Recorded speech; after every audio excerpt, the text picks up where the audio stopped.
Transshipment নিয়ে অনেক কথাবার্তা হচ্ছে। তো আজকে ওখানে কমার্স উপদেষ্টাও ছিলেন।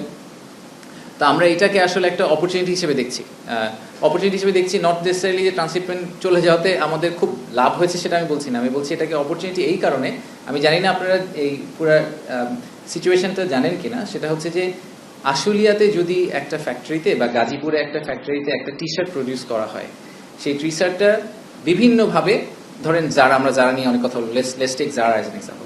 যারার একটা টি শার্ট প্রডিউস করা হয়, আমরা মনে করি যেটা পর্তুগালের একটা স্টোরে ফাইনালি এন্ড আপ করবে, ঠিক আছে? সে কি করবে?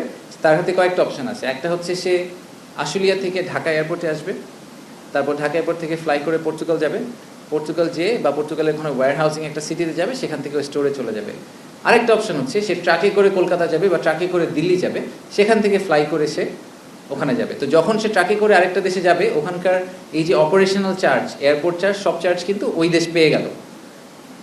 ফানিলি ইনাফ, বাংলাদেশে এই মুহূর্তে যে সিচুয়েশন, তাতে দিল্লি বা কলকাতা থেকে ফ্লাই করা আমাদের এই সাপ্লায়ারদের জন্য সস্তা ঢাকা থেকে ফ্লাই করাচ্ছে।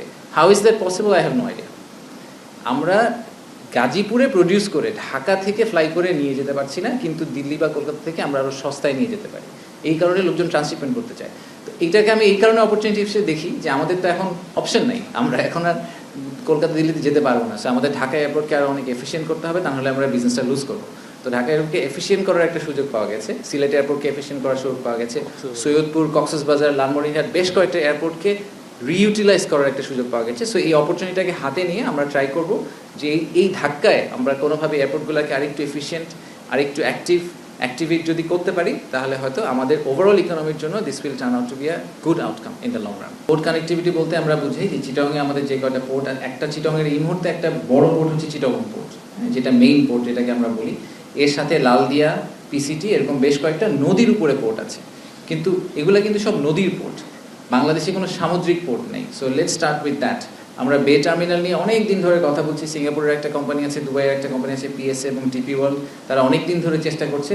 বাট আমাদের টার্গেট হচ্ছে যে এই সেপ্টেম্বর অক্টোবর মাসের মধ্যে আমরা বে টার্মিনাল ইস্যুটা রিজলভ করে আমরা একটা সিগনিফিক্যান্ট মাইলস্টোন ক্রস করব।